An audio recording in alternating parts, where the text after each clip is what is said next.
Where Inox gets premium clientele and customers. So when we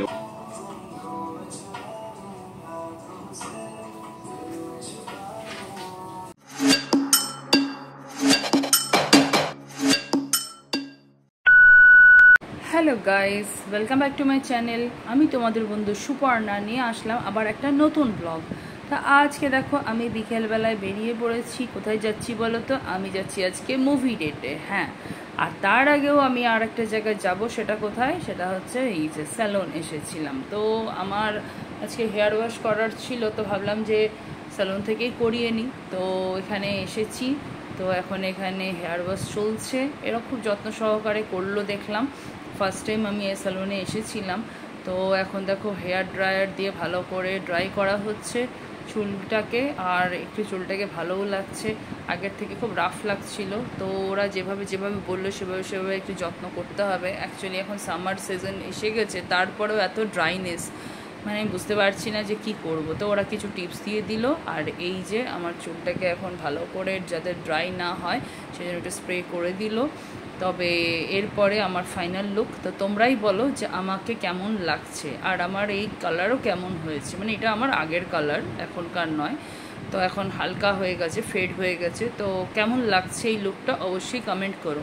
তারপরে দেখো আইনক্সে চলে এসেছি মুভি দেখতে, আর আমি আজকে একাই মুভিটা দেখছি। বেশিরভাগ সময়তে আমি একাই মুভি দেখি, আর আমার মুভি দেখতে গেলে পার্টনার খুব একটা দরকার পড়ে না, কারণ আমি মুভির পেছনেই বেশি কনসেন্ট্রেট করি। আর আজকে যে মুভিটা দেখতে যাচ্ছি সেটা হচ্ছে বাংলা মুভি, আর কিল বিল সোসাইটি। হ্যাঁ, কিল বিল সোসাইটি দেখতে আসলাম এখানে। আর এই যে ইন্টারভ্যালে আমি পপকর্ন নিয়েছি, আর ভীষণ এখন ওরা কোয়ান্টিটি এত বাড়িয়ে দিয়েছে, দামটাও প্রচুর নিয়েছে, আর তার সাথে কোয়ান্টিটিও এত, মানে আমি শেষ করতেই পারছি না। ভাবছি এতটা আমি খাবো কী করে। এটা কিন্তু সব থেকে ছোটো সাইজটা, সেটাই স্মল সাইজ যেটা, সেটাই নিয়েছি।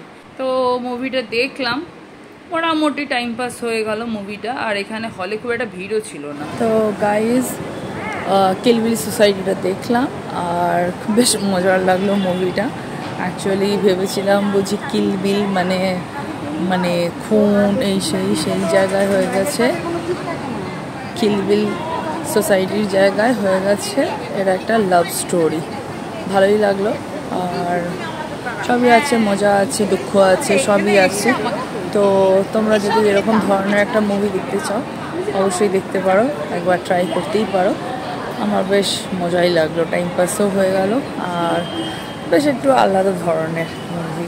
ওই হেমলকেরই আশেপাশে, কারণ ওটারই তো পার্ট 2। তবে এর থেকে বেশি ভালো ছিল হেমলক সোসাইটি। সেই হিসাবে মুভিটা ঠিক আছে মোটামুটি। তো গাইস, আজকের মতন এখানে শেষ করছি ব্লগটা।